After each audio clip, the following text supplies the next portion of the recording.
All right, I think we're live. Yes, and it's been recording. Cool. We have people joining in.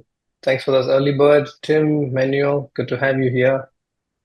When you get a moment, please do type in hello and from where you're joining in from. That sort of helps us to understand which part of the world you're joining in from to hear from our esteemed guest today with Jason. Jason, how are you? I'm doing well, Manoj. Doing well. No, I'm sorry. Awesome. Doing well. Yeah. And now I'm a little bit nervous. We were talking freely, but now we're on the record, so I got to be careful. Absolutely. It's been recorded for the My great record, as they say. grandchildren will watch this. Hey. Yeah, it's always funny when you think about it. Like, you feel like it's just this half an hour or 30 minutes, like, or 1 hour, we think. But then when it's on there, it's there forever. And as you said, like your great grandkids or beyond, they will watch it about, "Oh, what he has been talking about." Right. And then So Philip the says, AI's "Don't going to be index careful this. now." Yeah, and LLMs will index this content in a few weeks, and then they'll be able to make this into a 3D version of me and you, and then they'll be able to make us say whatever whatever they want us to say. We're actually so arrogant to think that they'll listen to what we said. They'll just animate us and make us do whatever would be their little playthings, like pets, virtual pets. But then, even then, there's arrogance because why would you have us as a pet? They'll probably just ignore us. But the bots won't. The AI, the great grandchildren of the AI bots we build today will still probably be around. All this data indexed. Yeah, we don't know what's in store for us. Well, I think we'll get a little bit of sneak peek from you, and that's the topic. And I think it's a great way to move into the session. So, folks, thank you for joining in. This is Manoj, VP of Developer Relations at Lambda Test, and here we are today in the Voices of Community April edition with none other than Jason Orban. For those of you who don't know, Jason is the CEO of Checkie.AI, where his mission is to test the world's app. Previously, he has been founding a company called TestMu AI, which is led by Google's AI investment. And Jason also has previously worked at large-scale products, specifically around web search, around Google, Bing, and all of those browsers that we imagine doing cross-browser testing. So thanks to Jason's work there at Google and different companies out there. And he also co-authored two books. One is very well known to me, which is How Google Tests Software. And the other one is around app quality for Secrets for Agile App Team. For those of you working in Agile, I'm sure you will have come across these books. So without further ado, I will actually hand over the stage to Jason. All to Cool. you. Thank you, man. All right. So we're going to talk about this. All right, here we go. You want me to present? Yeah, please All go right, here we ahead. go. The future of AI. There you go. All right. It was either that or charades. Let's see. Cool. Is it up? Yep. Okay, cool. All right. So the future is AI. And this is the only slide we've got. And so there's not much to say because AI will doing all the testing. So we basically just have one slide. And it's the world's shortest webinar ever. Sorry. Yeah, so I'm a little bit, I'm in a good mood today, for better or worse. Yeah, so let's talk about the future's AI, specifically in the context of software testing. And I've spent, like Manoj said, I've been since with my last company, we're focused on AI before it was cool and like super early, and before generative AI. So it's a lot easier these days to do AI, and I think things are moving faster than you would have expected, like far faster than I even expected. I'm surprised. Like every other week, I'm surprised by something new that I didn't see coming, or it came very, very fast. So let's walk through it. So if you have other things to do in life, it's all good. I get paid the same per hour, but basically, this is the key concept to take away: is that AI is going to mean there's more code. There's just going to be more code generated. That's maybe even some of these things might just be obvious today because things are moving so fast. But better AI means there's going to be more code, and that means that there's going to be more testing. There's going to be, well, at least there's going to be more need for testing, and that means that ultimately, logically, the conclusion is that means that only AI can really do most of the testing. And so we'll kind of walk through that that thesis. So, everyone's seen in the last, year, and this, by the way, this would have been cool. Like if you told me, show me this video like in, like 3 years ago, 4 years ago, I would have thought it was just fake and would never be real. I pretend to think I know what I'm talking about, but I don't even, but nobody knows. Nobody saw this really coming, this generative AI wave. So, but what you're seeing is that, this is generative AI and LLM helping someone with, Microsoft's GitHub Copilot, but helping them code, right? Helping them fill in the blanks, like super autocomplete, right? It's super smart. It does a lot of the boilerplate coding. But what this does is it's increasing code production, right? So that's just, again, that AI means there's going to be more code. And interestingly, there's a lot of numbers floating around, but one that seems to be relatively consistent between them and reputable is that the IDC reported that a lot of this code needs to be substantially revised. And what that means is, in the most polite terms, this code needs to be tested because it's got a lot of bugs. Sometimes it doesn't even compile. I know myself. It doesn't compile sometimes. It doesn't run. And when it does run, it does the wrong things. It's like a junior developer today, right? And so it's very buggy. So already, and I'm seeing and hearing from some of the big investment firms that are trying to invest in companies that are selling AI to enterprises.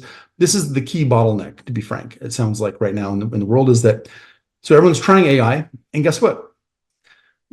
They're ready to go. They can do some cool demos. They want to ship it, but they can't because they don't know how it's going to behave. They haven't tested it fully enough. Forget testing the actual underlying LLMs themselves and those models. There's billions of dollars being spent on that. But particularly the acute need seems to be around enterprises today, and that they can't ship because they are worried about it because they can't test it. They don't have enough testing capacity.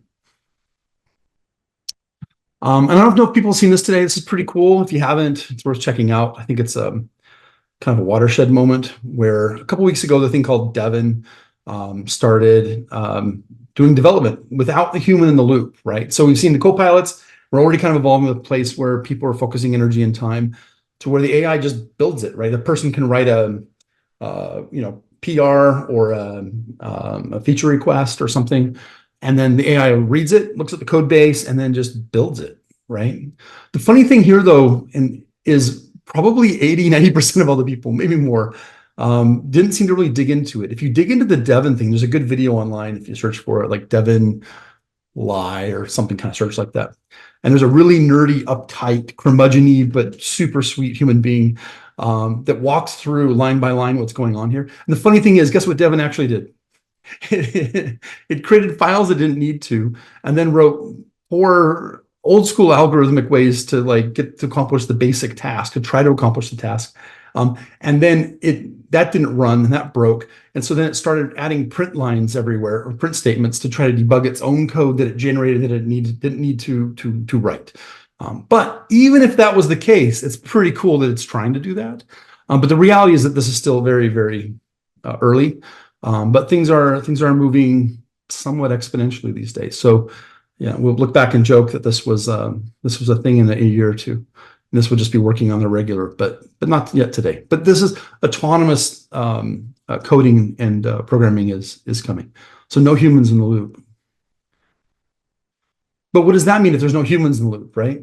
And sorry for this. This is a wild background thing. I actually just really like looking at Tim Cook. So what that means, though, is that there's going to be a lot more bug fixes, whether Copilot enabled or completely autonomous.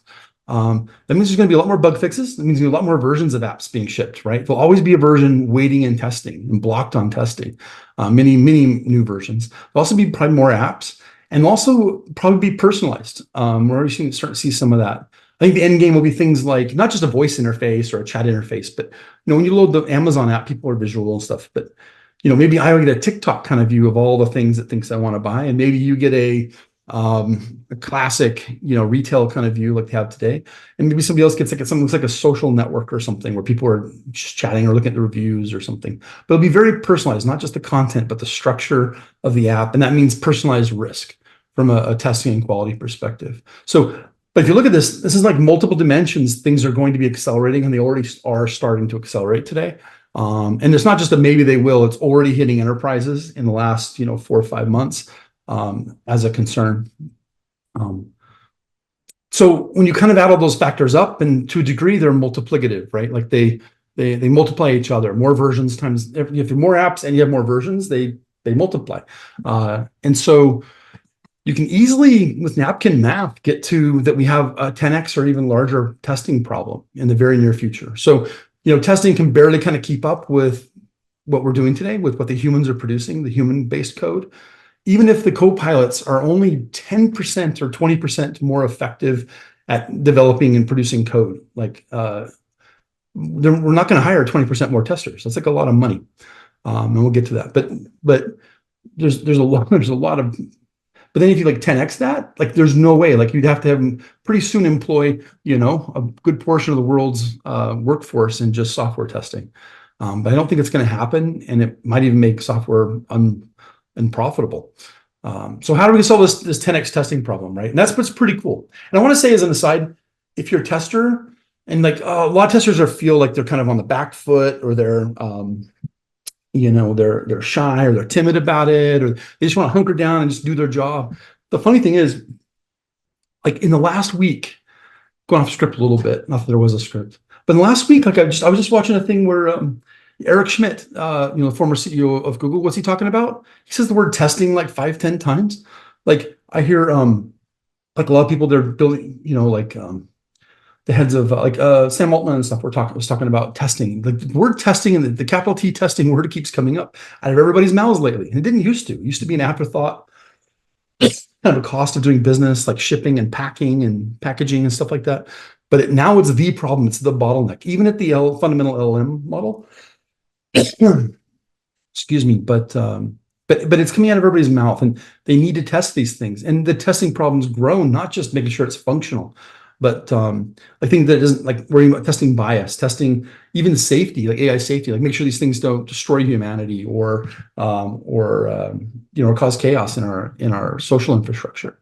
So testing is becoming the thing, and I think, and we're seeing it already. I was guessing and predicting before, is that, not take credit, just randomly correct on it, was that developers are the first ones to go. Testing is a hard problem. Like if you look at it today, like you can automate engineering to a degree. A lot of people can program. The hard problem is testing, because if it was so easy, the developers would have already got the bugs. It'd already be tested, right? So testing is a hard problem that's not really solved. It requires human intellect for the most part. So it'll be a little bit later problem to be solved. But we got this crunch in the near term coming up where a bunch of code and everything's coming in, not enough testing resources are available. It's worth noting that testing, it's much harder than these other activities, much more difficult, which is why it's very human-based today. And if you look at it today, I mean, most testing is actually manual. Even when we call it automated, it's not really automated. It's somebody manually typing in to a text file and creating, a bunch of Java code or abstractions of Java page object models and all these things. But it's manual. And when it breaks, which it always does because the app changes, guess how we fix it? It's manually fixed up. And even when we have like these, we'll talk about it in a sec, but the AI selector fix-ups, they don't really work all that often really well. And when they do, when they don't, it's a mess. And you're still back in there manually fixing things. But this approach obviously just isn't going to scale. And not only is it you're just not going to scale physically, right? And it's expensive, but it's also too slow.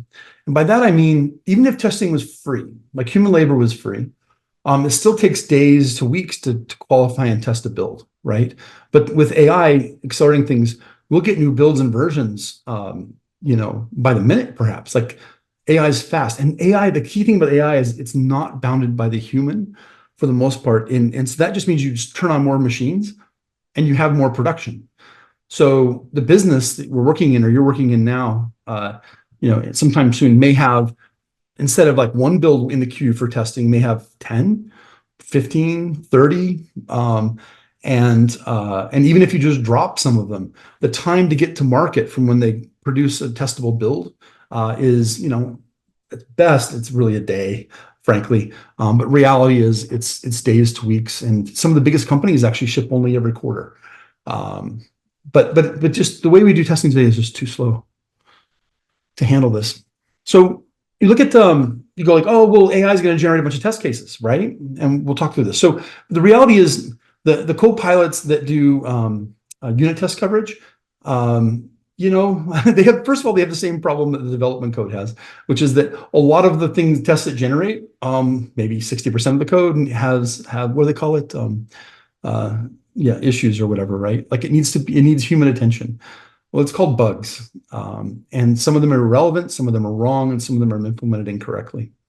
But even if you assume that those get perfect, like they just get perfect unit test generation, great coverage, they all work unassisted without humans, those are just the small tests. That just tests at the function level, the file level, maybe a little bit of component to component.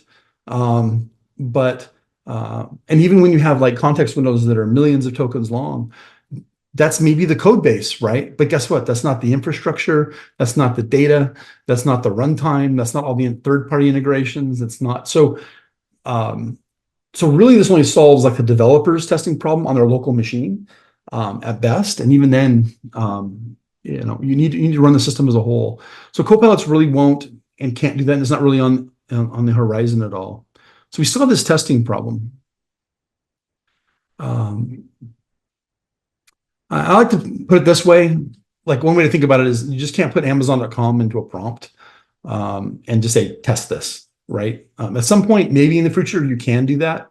But by the time you can do that, you can do so many other things that like testing won't be the problem.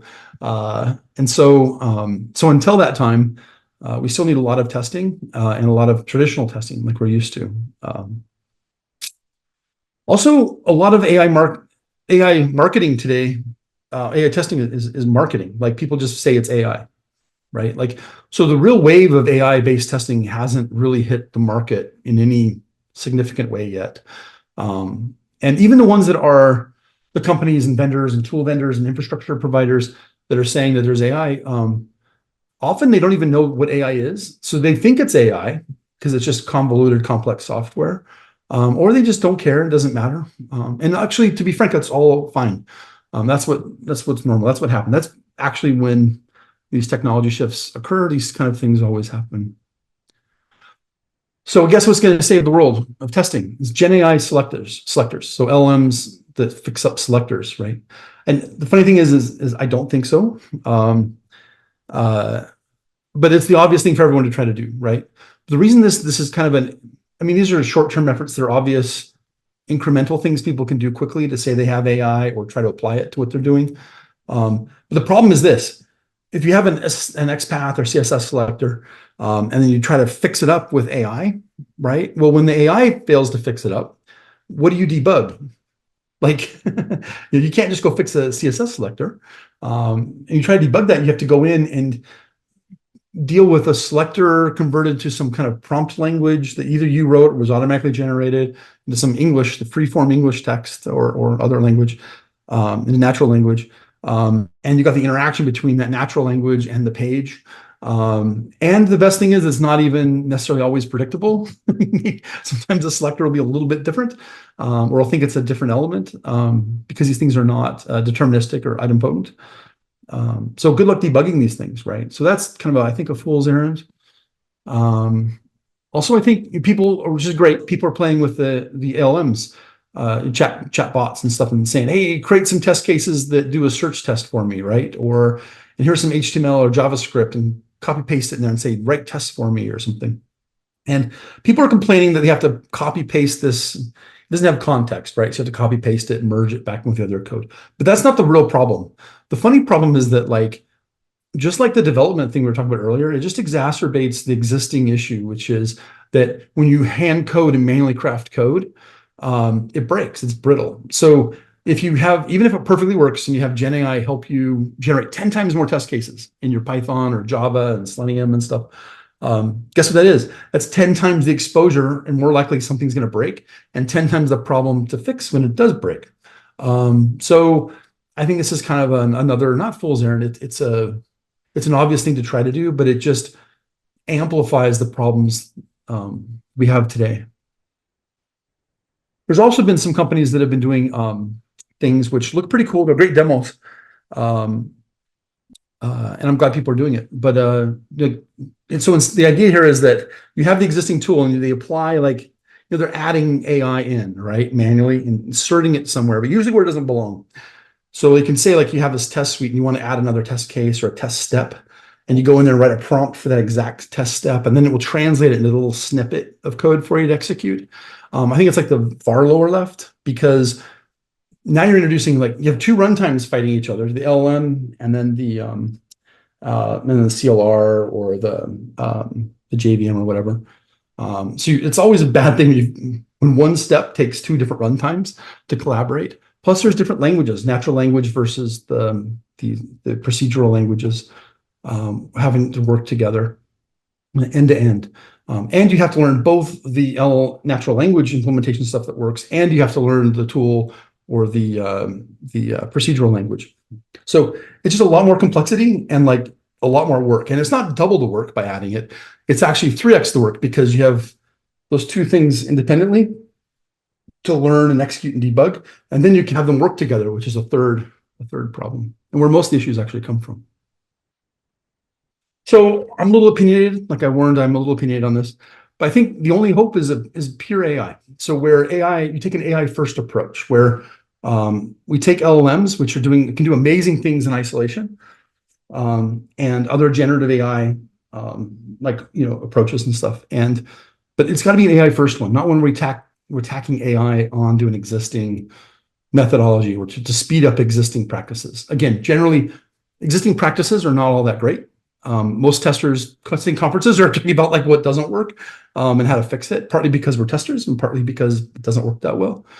Our tool set and infrastructure is not great. And so, but we're just amplifying that, right? And making those problems worse. We just need to rethink the problem. So I've been trying to rethink that problem for the last, like in my cabin in the woods for the last, I haven't shaved, obviously, for a while. But I've been trying to figure out for once, not for once, but I mean, for once, I just sit down and just try to figure these problems out, because we have this new phase transition going on in our infrastructure and software. So imagine you have a test team, right? Where instead of like the bot helping the person, the bot just does the work, right? So what if you could create a security testing agent bot, right? That just looks at an app and does security testing, or one that does performance, or one that does privacy stuff, or looks for GDPR issues, or OWASP stuff, or accessibility, right? I tried to do this last year, a little less than last year, where I was thinking about taking this is a funny thing, taking some prominent people in the industry, like say the best accessibility tester or the best automation engineer, for example. I mean, best meaning, somebody that says they're the best, and convert their knowledge into AI, right, into a robot form of them.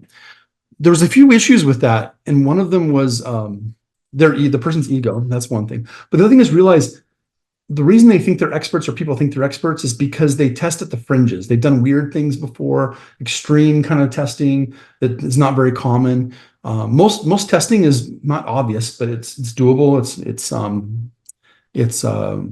repeatable. It's reusable.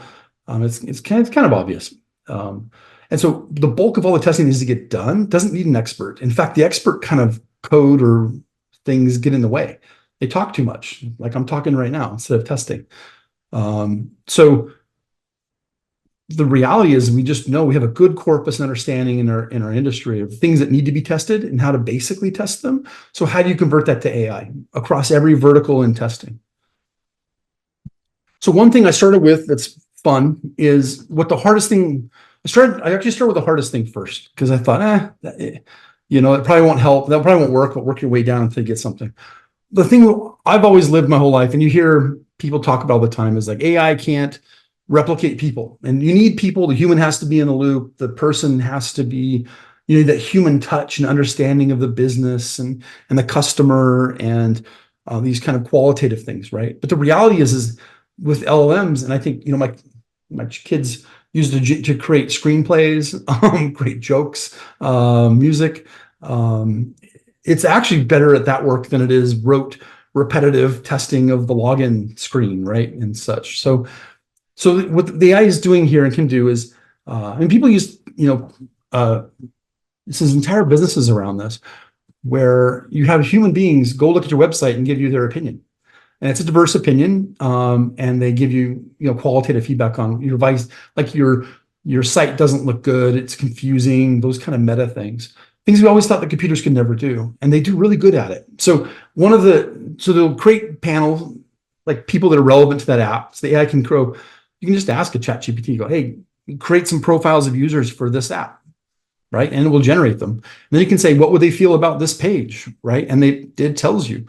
And the funny thing is, I did a first experiment on Google, on the Google page, just because that's the simplest thing on the page on the planet-ish, and everyone knows it too. And so I did the ask the panel what they thought of the Google page, and I expected tens to come back, like 10 out of 10 on everything, right? Because it's super clean, fast, simple. Everyone just figures out how to use it. And the first panelist I looked at said two things. One, the site looks very sterile, like not very personal, like didn't feel an emotional attachment to the page. Well, that's kind of weird, right? And I go like, oh, it is kind of sterile and for engineers and nerds. And then secondly, it said, hey, I don't know about the privacy. I don't understand the privacy implications of doing a search. And it says, yes, there's a link at the bottom talking about privacy, but when I land on the page, I don't understand. I don't get a good feeling for that. I don't quite trust it. And even when I go to the privacy or terms of service page, guess what it says? A whole bunch of legalese, and there's a bunch of things to click on, and it's confusing, right? And partly on purpose. So I think even like Google.com can improve with feedback from synthetic users. So I think that was pretty interesting. And ironically, that was the easiest thing to get to do. I was in an experiment. I'm trying to share learning so that people can take off, go, oh, you're an idiot, Jason. You did it wrong, or that's whatever. But just want to share with the community. So voices of the community, I'm trying to share what I've been hacking on. Some of those the stuff I've blogged about before, or put on LinkedIn or something, or Medium. But trying to share and see if people have feedback or thoughts, or they can do a better version of it or something. So I built this thing as an extension. That's what I did for my Christmas holiday. And the idea was it would scan the page and it would tell the user, like, hey, there's a bunch of test cases that you could try, like interesting test cases, like edge test cases, security, performance, whatever. And it would just it wouldn't even do them. It would just say, hey, these are things to check out, right? But the funny thing is, not a lot of people seem to be very interested in it. And maybe it's because of me, but I don't think there was just kind of an anemic response. And then even the people that did use it, people that wanted it, that asked for it, maybe only like 10 or 20, maybe like 15% of them, I think, downloaded it and installed it. But only that percentage of them. And the ones that installed it, even the ones that were like super, like, how do I say it? Like, testers that are very vocal or visible in the community and stuff. They looked at it for like a minute. I like literally, and I don't have any ego in it. I'm actually like the real data was that like they just weren't interested. And I'm like, they're like, hey, yeah, I tried it and it didn't do that much. It wasn't that useful. I'm like, okay, what'd you do? And first of all, so they didn't spend a lot of time with it. Like you think if someone's testing a tool with AI that could change the way they work, they might take 5 minutes. But what they did was they would download it and they would look at it and they would say, oh, like, okay, the edge bot suggested some edge test cases. And I'd be like, okay, were they interesting? And they're like, yeah. And I'm like, would you have thought of those? And they said, no. And I'm like, okay, so we've got a tool that tells a tester about edge cases they wouldn't have thought of that are interesting. That to me, the fact that it's not interesting is interesting. I think a lot of it has to do with testers feel a little bit threatened by stuff. They don't want the technology to be useful because of job security, and people don't generally like change. And secondly, they're testers. Like they don't want to think or believe the new technology works. They think they're professional skeptics by design. And then lastly, I think they don't want to be dependent on a machine or admit that the machine's done something that they couldn't have done, just personally as a human. And I think this is replicating a little bit across other areas. But what that means ultimately, a big thing I think I can share here is when I say I think I can, I don't have 100% proof that this is true, but I believe that this is widespread kind of about AI adoption, is that usually the people that AI can assist probably won't adopt it really quickly, but the people who pay for or consume the output of that work will readily pay for it because they can just get the solution without the person. So I think it really, in terms of kind of voices of the community theme here today, I think testers should really try to embrace AI and think how it can improve their work. But don't be shy about it. Don't be timid. And if realize that if you are timid, somebody else is going to just do it without you in the loop. So I highly recommend that testers that want to stay in the loop, get in the loop. That's a long way to say it. Another thing that AI can do that's pretty cool is it can look at your web app and just generate user flows. Like, hey, this is a person, this is a bio of a person. This is what they want to do with your website, and this is what their goal is. You don't have to sit there and brainstorm and think about it and whiteboard, these brainstorm sessions and things. It'll just generate very legitimate user flows. And here's something that's very exciting to me, at least in the history of test automation, is that this is a quick video. I don't know why the person's fallen on their face with a book. Oh, they're studying or something. What you've seen here is the command line is just test, and then you pass the URL of google.com. That's all you do to the AI, and you pass that to it, and guess what it does? It launches the web page, it creates a persona and profile, creates the test cases related to that person.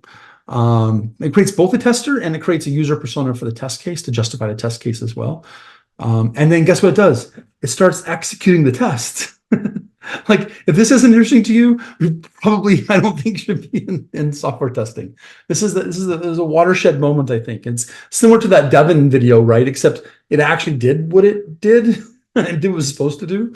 Now I'm still working to make sure they can do very long workflows and test cases, and there's a lot of testing work still to be done, but this worked before I thought it would actually work. And there's no Selenium involved, there's no Java involved, there's no hard coding of anything involved. It's pretty awesome. The AI is actually just taking control of the browser and doing what it wants to do with it. So that doesn't excite you again, in the wrong business probably.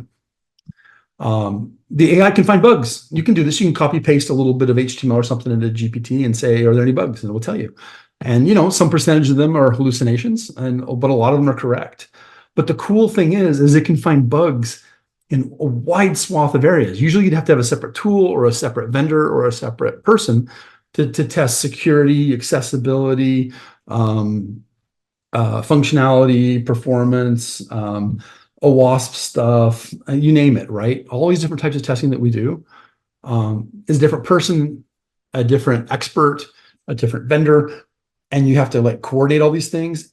And even if the one person could do it all, they're serialized on it, right? But in the cool thing of AI, you can do them all in parallel. So the same thing is going to radically change how testing happens, because it's going to lead to a quick convergence of all testing, because you don't need to put together a giant package, kind of like the days of Mercury, where you can buy one thing and it does most of everything you need, instead of what we do piecemeal today. AI can also test network and API stuff, API calls. We go, what does that mean, right? Well, not only can you can look at the network traffic, right? But it can also, and this is a horrible example because this app doesn't have any bugs on it. Genius are, but anyway, it can look at all the API calls and say, hey, you're passing some data in the clear, right? Like a privacy issue. Or you could say, hey, you're mixing, different content modes, or you're doing anything really that's different with API calls. So the idea is, if you can take a network stack of all your calls, copy paste it in GPT and say, are there problems? It can actually tell you there's problems pretty often, more often than not. Or it tells you it's good. But it's looking for things, and the key thing here is things you didn't even know to ask to find, which is very different modality. The other big thing I think is going to happen, and this goes back to the scale. So when we need new ways to test, right? And I think part of that is not just how do we execute the test, but how do we know if it's good enough? How do you know if something's good enough for production? A lot of times we think that as humans, we need to be there to look at the test results and say, okay, we're at 72.5% pass rate, we're good to go, right? Which is completely arbitrary. That's for another story. But to say that was even legit, how do you do it without humans in the loop? Well, the cool thing is because you have scale with AI for the first time, because you don't have to have a tester for every app to automate all these things manually, right? The AI can go and test all those apps. So when you do that, guess what your baseline is for quality? It's the other apps. So I think AI means scale, which really means this kind of relative qualitative measure of quality. And so in today, if you went to your team, on your own team, say you went back and said, hey, to your management and said, hey, we need to work on performance because our page load time is 3.2 seconds. Guess what everybody does? They go, whatevs.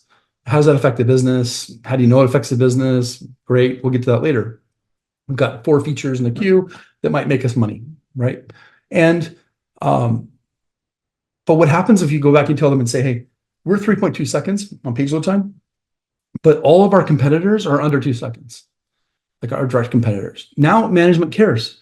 Now they know there's a problem. Now they understand that it's a competitive issue. So you're changing the metrics to a competitive and a metric that would motivate management to care to fix these issues. So I think this is going to dramatically change how test. Not just can the AI test and can baseline and benchmark itself because of scale, but that scale also is a far better output than baseline metrics or a JIRA report. I think it's worth to say, I think people are doing it backwards. This isn't my opinion. People are like trying to take an existing app and then put the, and the human stuff and then fine tune it with AI. I think the inverse is actually what's going to happen, which is that the AI does a bunch of stuff, but then the human comes in where they can, and they add their own expertise. Like, hey, robots, we're trying to get this out by Friday. Don't worry about performance. Just tell us if there's ship stopping stuff, right? Or you can say, hey, there's a new feature. And the AI, by the way, recognizes new feature without having to be told, which is awesome. But you can say, just focus on this one feature, for example, or this one thing we're trying to resolve in this build. If it doesn't know that context. But humans will refine what the AI does, not the other way around. Not like the humans do stuff and the AI refines or optimizes or repairs what the humans did. The AI can also, we know ChatGPT, keep using that example, but actually I use a lot of different ones right now. I particularly appreciate the context length and the price of Claude Haiku model right now, by the way. There's one thing you get out of this is actionable advice, like is to use Claude Haiku. It's super fast, almost on par with GPT, definitely as good as 3.5, probably close to 4, but it's fast anyway and cheap. But the point here is that you can take all the data we've looked at and gathered, and you can give it to the AI, and you can ask it like, grade this app based on all this data, the competitive data, the performance, all stuff. Give it a grade, right? And give it a summary. Give a quick summary. This is the short one, but it can generate paragraph, can generate a one-pager report that talks about all the quality issues and how good or bad the app is and what should be worked on with a justification, with no human involved, right? Like that's pretty crazy. And what that looks like is not a tester's job, not just like hey, we need to test the login feature, or we need to test performance or something. This is like a test lead or a test manager or director kind of testing level of value add. So again, people keep talking about the last most important thing is going to be that human touch to summarize what the AI has done or whatever. I think it's the opposite. I think the summarization is going to be the easiest thing. The hardest thing is to get all the detail and edge cases and all those kind of things done. So again, we're seeing a breadth of AI first approaches to all these testing problems, and without humans in the loop. And they're plausible today. My main point is these things are plausible, they're executable, they're demonstrable today. And then lastly, so you go like people go, what are humans going to do? And I think at some point, really what happens to the humans, part of what the humans are going to do, the human testers, is correct the AI. They need to test the AI. Who's going to test the AI? Who's going to test the tests? And so people, whether a tester or a developer or someone else, but they're going to go good or bad AI, good bot, bad robot, right? Good, bad, and then the AI learns from that. So the next build, it gets better, and for the next user, it gets better. Next time someone tests a similar app, it'll know, oh, these are things to do, and these were bad things to do. So it can learn, which is pretty powerful. But that does mean they'll be even diminished, even though there'll be a lot of work to do generated for people. The more people interact with it, the less of that work there will be because it's learning from that feedback. So here's some quick math. If you want to feel good about things, is that if my thesis is right, there'll be a 10x testing problem here, 10x more demand for testing. And you totally agree with the thesis, which most every tester will probably, there's like 2 people listening anymore, is 90% of it's done by AI, right? Guess what that leaves? The exact same original demand for software testing. So even if you believe those 2 crazy things, we still need all these testers out here. They might be doing a little bit different work and literally probably a little bit more of the fun work and more creative stuff. But regardless of that, just this napkin math shows there's going to be plenty of room for human testers for a while, even when 90+% of it's done by AI. So really, I think though, today we have manual testers and we have automated testers. So what does this mean to people's jobs? We're talking about it on, people are talking about social media all the time, conferences, people are scared to talk about it. Some people just have an opinion and then they try to make the facts fit their, their self-biased opinion. But I think what's going to happen is today, there's really kind of 2 big camps of testers. There's exploratory manual kind of testers, and there's people that try to do automation, right? And they're very different problems on a day-to-day basis, generally speaking. Yes, the best ones can do both, or it's better if you know both and all that. But those are kind of rounding errors. The reality is those are basically 2 camps. AI, I think, is going to do a very big split in terms of splitting that testing community over the next time. We'll talk about that in a sec. But it'll split the community into raters and wizards. So raters are the people we just looked at, the people that go, yeah, good bot, bad bot, good bot, bad bot, false positive, false negative, whatever. And then the AI learns from that. But that's kind of, you need to understand testing, but not deeply to do that. And there's going to be, I think, what I call the wizards. And those are the people that sit back and they're entering in that prompt. They're saying, like maybe don't test all of the search functionality, or, hey, dig deeper into the details about how the website's not personalized enough for a user, right? Or they're confused, or even, hey, be more suggestive on, which the AI can do. You can say, hey, your website's it feels very sterile. You can say, hey, when you provide feedback, give me detailed examples of suggestions on what to do to fix it for you as a simulated user. But those are going to be the wizards, right? And they will communicate, they'll broker that relationship between the AI and the core engineering teams. But that's a very different split than we have today. And the wizards need to be really, really good at a lot of things. I keep thinking about like a polymath, right? Like they really understand the business, the customers, the customers, users, the code, the test, like all the advantages and ROIs of different testing things. But they'll be in very strong demand, I think, for wizards. And there'll be plenty of radar work to do. So I'm going to be bold, and I did it already. I flashed this screen, so it's there for history's sake. I did some napkin calculations of how these transitions are going to happen and when. So I plotted kind of what I thought of as the baseline for the amount of human testing that is going on or will go on, and versus AI-based testing, both testing and engineering code. So how much code is AI versus human, and how much testing is AI versus human over time. And I think there's this inflection point, and I think it's there's some interesting things here. I think observations but I've also reverse engineering them into there because I put them in there, is I think there'll be a dramatic drop in the demand for software engineers coming soon-ish in the next few years. There'll be a drop. There'll be an increase in the demand for testers, particularly like very automation focused AI. What do you call it? They're open to AI. They're not scared of AI. They're AI amorous. I'm calling them AI amorous testers.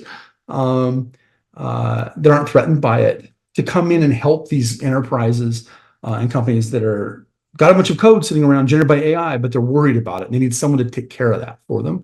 So that will become a high demand, I think, role in the next couple of years. But then about that time, in a few years, guess what happens though? Like this AI autonomous coding and the AI autonomous testing takes off. But once it takes off, it can take off really fast because it's just compute. It just spend as much, it's just power and chips.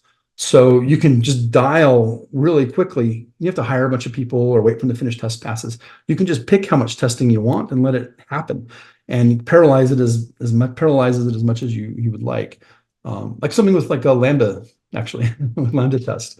I think actually I wish I could buy Lambda test stock. Can I get some stock? Because I think there's going to be a 10x. If you really read the tea leaves here, there's going to be a 10x increase in the amount of compute for testing systems.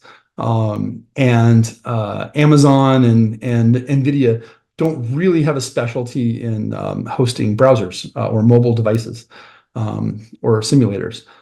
Maybe they buy up a Lambda test or something. I don't know. I'm just riffing, but there's going to be a huge demand in compute, particularly for testing infrastructure compute. So quick view of where this goes. So we'll have this intermediate phase where the AI does a lot of the testing. There's still human testing and humans getting feedback. But then that summary goes to the engineering lead or the director of engineering or product guy or gal. And they take that data and decide what to do, right? What triage bugs and everything. I think that'll live for a while, but probably in a few years, we'll start to see the emergence of where the AI just builds variations of existing code and maybe new apps eventually, but variations, and it goes immediately, it bypasses the humans, goes straight to testing. So the humans don't create the variation, they don't initiate that, and they don't build the variation. It goes straight to QA. I call it like a large quality model. And that model tests everything as much as it can and sends the results back to the machine, which is pretty cool. And the machine parses that, like you saw in the Devin video, and it can say, oh, okay, well, I'm going to go fix all these issues, and I have an understanding of the quality of that app, and I resubmit it. So back and forth. But the cool thing is that happens while humans are asleep, and it happens at scale of parallelism that we can't even fathom or really understand today. So humans, maybe the last person to review it, but the AI can start building functional software all by itself. And we're even seeing the training, self-training and optimization of the LLM models themselves. I think that'll happen first before enterprise kind of level software and things are fully tested and generated by AI. So yeah. Thanks for putting up with this, and I'm glad it's only, I guess we'll listen to some comments or questions in a second.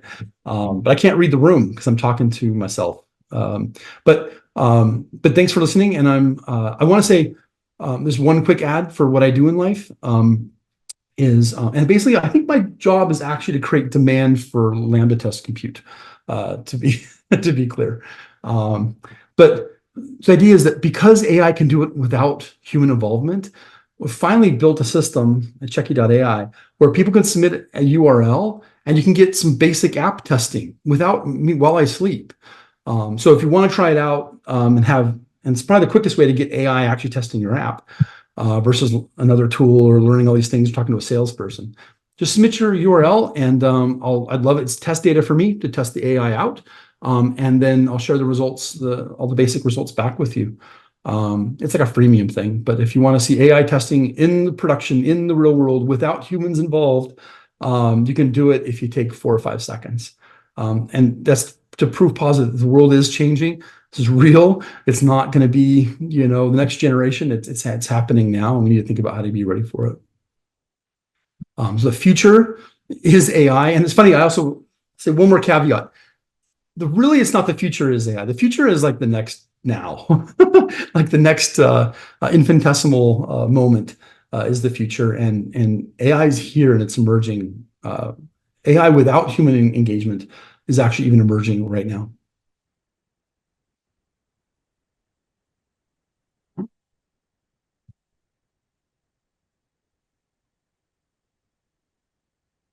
So I had to pause for the commercial break here. Is that all, Jason? That's all I got. Actually, I could dance or I had charades. I can do the AI. Actually, I've been thinking about doing a conference this summer. There's a new Tesla AI robot Halloween costume. And I've been thinking about hanging a portable screen around its neck, like a rapper's big old medallion. and just have it display test results, and people can see the AI testing as it just walks silently through the hall. But anyway, that's my thought of the day. Yeah. Yeah, thank you, Jason. I think that was really, really insightful. Quite a few opinionated thoughts as we were having a chat, and I believe how the world will going ahead. I think a lot of things could happen, and I think the people who have joined really loved. You could see that the comments coming in from. With that, we also have some questions to take. So I think I'll just ask this question on behalf of everyone who's looking at AI, right? So no matter whatever Am I you might on be doing am at I your on work. drugs? Yeah. No, I'm not on drugs. Sorry. Is that the question? No, no, no, Yeah. no. Well, maybe AI drug for sure. But the question is, someone either they could be exploratory tester or automation or a DevOps. If someone wants to start AI, right? Like AI is a broader term, but there are a lot of categories inside it. So if you were to say, hey, I think if you go down this flow, you would at least reach to some light at the end of the tunnel to know what is the world beyond AI. So what is the path that you would suggest if someone wants to start from the scratch to learn about the AI? Yeah, my answer is different today than it was or would be in a few years ago, because of LLMs, right? Like the fact if people, the funniest thing is it's actually very simple, uh, is to chat with AI. And when I say chat with AI, I mean like really chat with it. Like pretend it's the only person on, like there's always that thing like there's only two people on an island. um, and uh, and pretend you are and you only have AI to work with, and you push the limits of it. But the thing is, you don't need to learn anything. The beautiful thing is, and people that are actually smart, like not me, people that are actually smart, um, are talking about, right now how programming is changing, right? Like it's going to be natural language. So the beautiful thing is, if you can speak and write, you can control software. And so the real question is going to quickly move from whether you're an AI person. AI is just going to be like electricity. It's going to be like the internet. There were internet people at one time, right? But this cycle is moving very fast. So the long answer is, I think people should just interact with these AI wherever you can, wherever in the application, your office applications, on Google search, ChatGPT, we're Meta.ai now, but push the limits of it. Like if you don't get the answer you want, ask a harder question, follow up with it. Like tell me something I probably don't know, and give it more context. And it's far more powerful than people realize. But everyone who's thinking about how to fine tune an LLM, do RAG search, or do all these things, follow all the latest technologies, waste of time, I think. It'll all just be a human natural language interface. The question is to understand, the thing is to understand what are the LLMs good at and what are they not good at? Like people claim that, it's hallucinating because you're using it wrong. And the reason you're using it wrong is because you asked a ridiculous question. Like if I asked a human a ridiculous question and made them answer under threat of penalty of death or of something, they'll make up an answer. But if you ask a reasonable question, it will give you a reasonable answer. So you got to learn the limits of these things. But I would focus on that. It's a conversation. It's not really a Yep. technological thing, frankly. That makes sense. And that's applicable to Yeah, I people think that are very definitely. technical and people that are not. Yeah, definitely. I think even I myself seen a lot of refined results, like when I have more conversation and more pointed questions. Like when you start, you would probably start with a broader question, and then you might be disappointed with the results that you get in. But then when you fine tune with the pointed questions, I wanted to act like this, and then give me some feedback or suggestions, and then you get a best result that you're asking for. I think that's what you're hinting at. So I think the conversational thing really, really works. Yeah, makes sense. I think it's not a question, but rather a comment, I believe, Oh, from this is dangerous. Heming Fu. Now, will AI testing be called checking or testing? Sorry, I couldn't help asking, says Heming Fu. That's actually, I can think of several people that would ask that just to bug me. It's called Checkie for a couple. There's like three, four funny reasons. One is that the main way to think about it'll be called Checkie for for a lot of fun reasons. One is my last company is called Tests, so I really can't do that. And I'm tired of logos that have a check mark in them too. I hate that. There's too many of those in the industry. But no, the real reason, one of the motivating reasons is that, a lot of testers that think only humans can test, and automation and code and machines can't quote unquote test. They can only check. So basically this is me showing like, yep, they can only check, but they can do a whole lot better checking than you're testing, is kind of what motivates me about it. So that's why it's called Checkie, and that's why I would keep it Checkie. A little bit lighthearted too, not overly serious, and also to under promise, because it just checks things, and you're happy when it does some things. It doesn't necessarily solve all the world's problems yet, or even in the near future. Cool.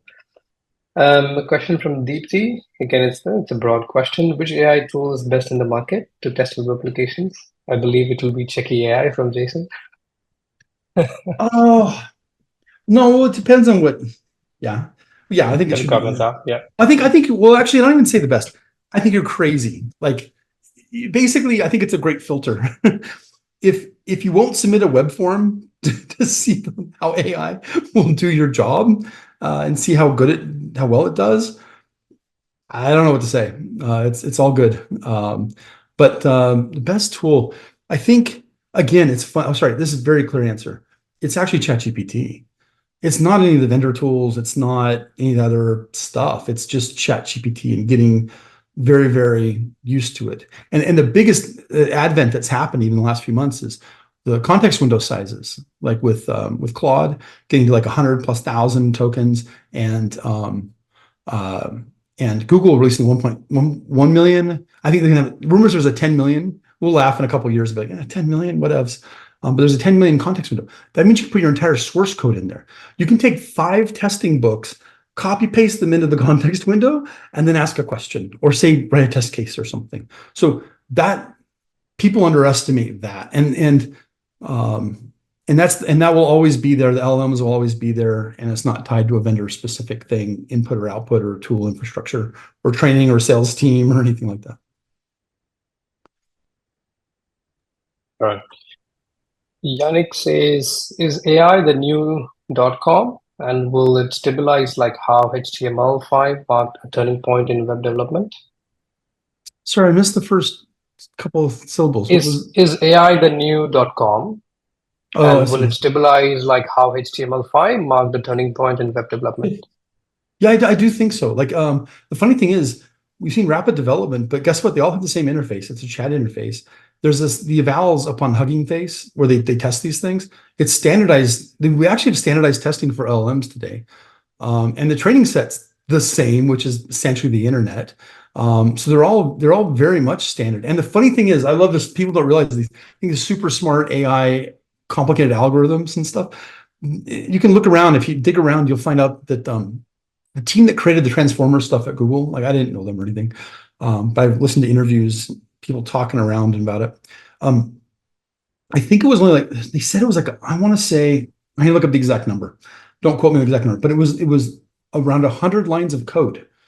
They just used a lot of machines. The algorithm is only like 100 lines of code. And then the funny thing is they removed some lines of code and it got better. So like the fundamental algorithm, so the AI is very, very standardized, extremely standardized, not just the IO function, but the implementation. So yeah, I think it's gonna be standard, and it's gonna become a standard tool. Like Apple's gonna be putting it on the phone, on device, and it'll be local and fast, and we'll just assume it's everywhere. Just like we assume code's there, just like we assume internet's gonna be there.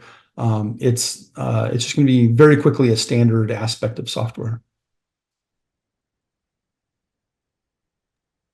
We'll take a last question. I think you covered this a little bit, Jason, when you're in one of your slides. You're talking about having a human dev and then AI dev, AI test. So the question from Sparsh, like, how do you balance the capabilities of AI with the need for human expertise in testing scenarios, especially in the complex projects? I think it's more about how they can coexist, and how do you foresee, the balance between the both could happen? Yeah, I think that the humans will become ever more niche and edge. So like they'll be the most, they'll until it doesn't matter.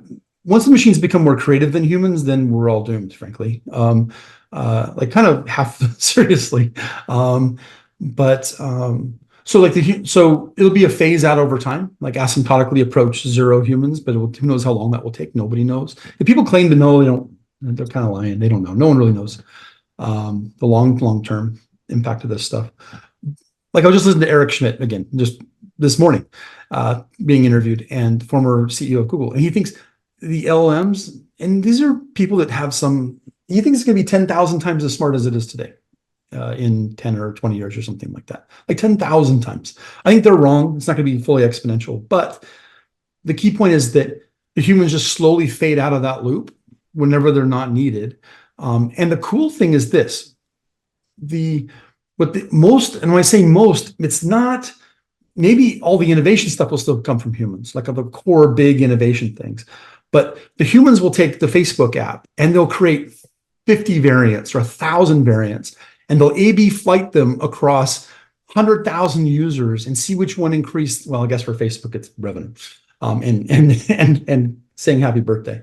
But they'll optimize for these different metrics, right? But that all can be done without humans. The creativity of thinking of like, oh, maybe we should create a new Instagram, right? Or maybe there should be a Twitter, or maybe there should be some other kind of new app. Maybe that will still be the humans for quite a while. But most of that legwork and optimization, which will represent the vast majority of all testing and development, will be pure AI. And I think AI talking to AI.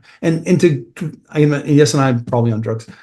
The other thing to think about is that as AIs start behaving more like people and on behalf of other people, behalf of humans, we think of apps as these user interfaces, but it's going to be more and more API based under the hood, and AIs will be talking to AIs all day. So that type of testing doesn't necessarily need a human. In fact, you might ironically want the AI to test the AI. The API is designed for AI because they're the actual customer. So I think people are still thinking about software the same as it is today and just projected in the future, but I think software actually will change. Wonderful, Jason. Thanks for answering the questions patiently and more precisely. I think we are running out of time, and there are still a few questions coming up. And if you have any more questions, please do reach out to us, and we will have Jason answer it for you. And after the session, we will actually post this recording into the YouTube, and we'll also make a short blog out of it. So if you have questions anymore, please feel free to send it us to me or Jason directly, or one of us at Lambda, and we'd be very happy to answer it for you and put it as part of the blog post as well. With that, thank you so much, Jason. I think, as someone says in the comments, as an automation tester, I'm not scared about AI taking over my job. So it's not about AI taking over anything. It's all about AI augmented efforts going forward. Accelerating things. Yeah, Absolutely. accelerating and augmenting. I think that's where we should look at. And with that, we will take a leave with this month's edition of Voice of Community with Jason Orban. And for those of you know different events that we are giving for the community, we have TestMu conference this year, 2024 coming. I've just shared the link on the chat. So if you're not registered, please do register. We have more insightful sessions coming up, and I believe Jason will also join us in the TestMu to talk a few more things about AI with us. And we are preparing something very cool specific to AI and MLs. So we look forward to having you there as well. With that, I'm thanking again Jason for spending time with us today and talking about future of AI. And we'll see you in the next edition of Voice of Community. Until then, take care. Thank you. I need to figure out how to get some Lambda stock. The AI is going to burn up a lot of machines. All right. Thanks. And see you soon. Cheers. Thanks, Jason. Thank you.